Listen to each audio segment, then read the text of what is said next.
Olá pessoal, eu sou a professora Thalita, professora de língua portuguesa. E hoje nós vamos falar então sobre pronomes relativos. No anterior, então, nós vimos qual é o funcionamento de um pronome relativo. Então, qual é a função dele? Por exemplo, a gente viu que ele serve para evitar a repetição de um termo. E esse termo que ele evita a repetição é o termo que vem logo antes dele.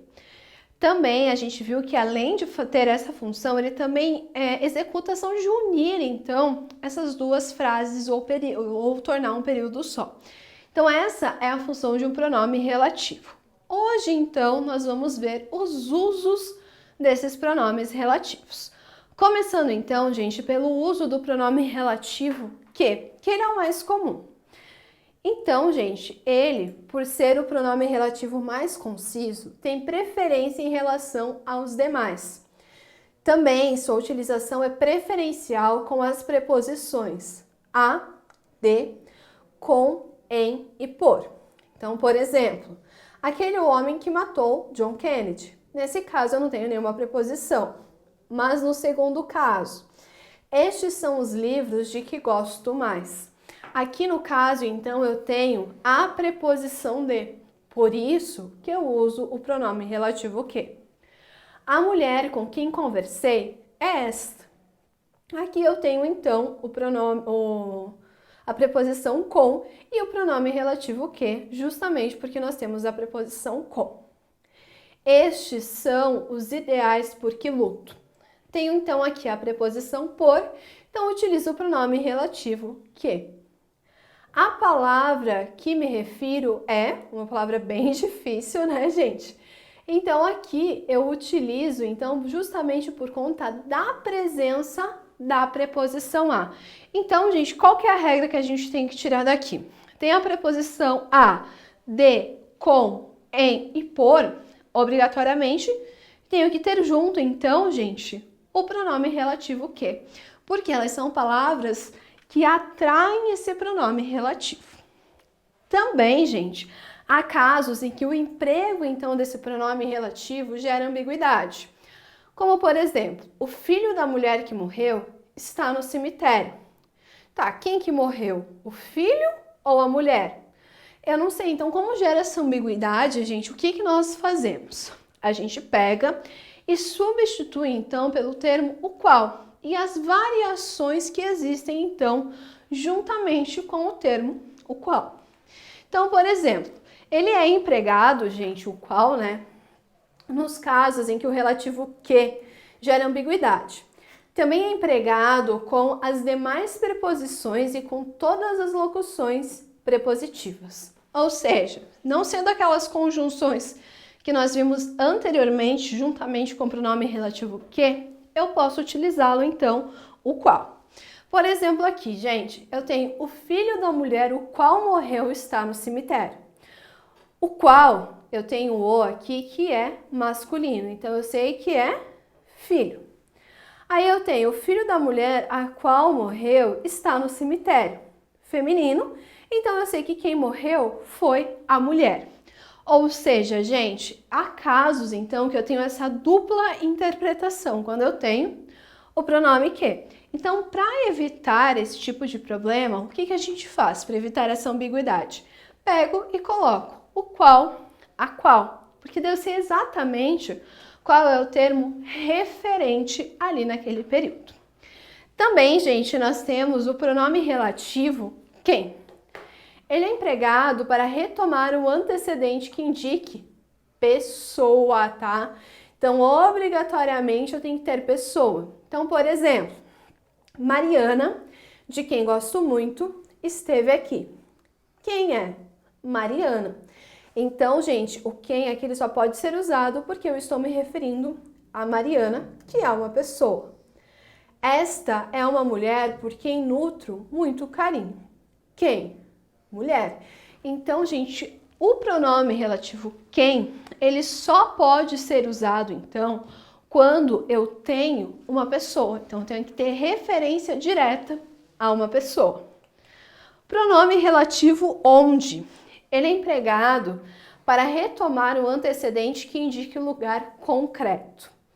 Gente, esse negócio aqui de lugar concreto, só para a gente fazer uma analogia, lembram quando vocês estudaram substantivos? Substantivos, gente, eu tenho a classificação em concretos e abstratos. Concretos, gente, são substantivos que não dependem de outro ser para existir. Então, posso citar, por exemplo, esse controle. Ele depende de mim para que ele exista? Não, ele é um controle por si só. Então, ele é um substantivo concreto. Diferente, por exemplo, do substantivo felicidade. Por quê, gente? Ele depende de que alguém sinta a felicidade, por exemplo, eu sinto a felicidade para que ele exista. Então, aqui é a mesma coisa, gente. O lugar concreto é um lugar real, que não depende de outro ser para existir. Então, a gente tem aqui como exemplo, a igreja onde nos casamos pegou fogo, onde, então, faz referência à igreja, que é, gente, então, um local. Este é um país onde tudo acontece, onde está fazendo referência a país, que é um local concreto. Também, gente, a gente evita o uso do onde quando o referente não denota propriamente um lugar. Como seria isso? Vivemos uma situação onde tudo é possível. Isso, gente, é considerado informal, porque situação não é um lugar. Vivemos uma situação em que tudo é possível. Nesse caso aqui, gente, eu uso o substituo por em que, justamente porque ali a situação ela não é um lugar, tá? Por isso que eu faço essa substituição. E também, gente, ele pode ser usado, pode ser que as formas contraídas do pronome onde ocupem seu lugar como pronome relativo. Então, por exemplo, o lugar aonde fomos é maravilhoso. O lugar de onde viemos é maravilhoso. Mas, gente, tome cuidado com uma coisa. Por quê? Nós temos a palavra aonde e a palavra onde. E eu tenho regras específicas para utilizar essas palavras. Por exemplo, gente, a palavra aonde eu uso com verbos que indiquem movimento. Agora, a palavra onde eu uso para lugares fixos, tá? Então, só tome cuidado com isso. Eu não posso usar, gente, como eu quiser. Então, ali no caso do exemplo, fomos indica movimento, por isso que se utiliza o aonde. Aí nós temos o como. Ele é empregado como pronome relativo se seu antecedente for a palavra modo ou equivalente, como por exemplo, maneira, jeito, forma, dentre outras. Então, por exemplo, aqui, não gosto do modo como falas. Então, eu tenho a palavra modo antes, depois eu posso utilizar a palavra como. A maneira como me tratas é cruel. Então, eu tenho antes a palavra maneira, depois eu posso utilizar, então, a palavra como. Nesse caso aqui, gente, a palavra como, ela sempre vai ser utilizada, então, quando eu tiver palavras específicas junto com ela. Aí eu tenho a palavra quando.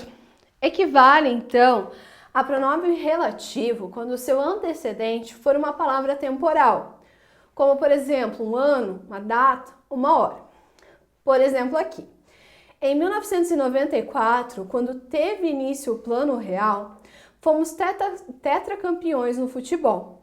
Então, aqui, gente, o quando, ele é utilizado porque antes eu tenho essa expressão, 1994, que é, então, uma marcação de tempo. Só paro de dizer isso no dia quando eu morrer. Então, eu tenho aqui a palavra dia. Então, por isso que depois eu utilizo a palavra quando. Também, gente, temos a palavra quanto. É um pronome relativo quando toma como antecedente os pronomes indefinidos. Tudo, todo, todas e seus plurais, tanto, tantas e seus plurais, ou locuções nominais em que elas apareçam. Então, por exemplo, disse tudo quanto foi possível. Uso o quanto, então, aqui, porque antes eu tenho a palavra tudo. Convidei todos quantos pude. Todos, então, uso quantos. comprou tantas camisas quantas encontrou. Aqui nesse caso, gente, eu tenho uma locução nominal, tantas camisas, então por isso que eu utilizo. Note que tudo quanto equivale à expressão tudo que ou tudo o que, as quais são usadas indistintivamente, ou seja, não tenho regras específicas para utilizar essas palavras. Aí nós chegamos na palavra mais polêmica, que é a palavra cujo, que é sempre, gente, um pronome relativo possessivo. E aqui a gente tem, então, uma analogia possível com os pronomes possessivos. Então, por exemplo, aqui, primeira pessoa do singular, meu filho saiu. Segunda pessoa do singular, teu filho saiu. Terceira pessoa do plural, nosso filho saiu. O que eu teria que usar como antecedente? Cujo filho saiu. Então, gente, se eu usar qualquer pronome desse possessivo, eu posso utilizar, então, a palavra cujo, pronome relativo cujo. Porque nesse caso aqui, ele está fazendo essa ligação. Então, gente, ao passo que os pronomes possessivos indicam posse ou relação às pessoas do discurso, o pronome cujo indica posse ou relação ao antecedente. Por exemplo, meu filho saiu. A mulher cujo filho saiu está preocupada. Então, esse cujo está dando a posse de filho para essa mulher. Bom, gente, espero ter ajudado vocês com mais uma aula de língua portuguesa. Até a próxima!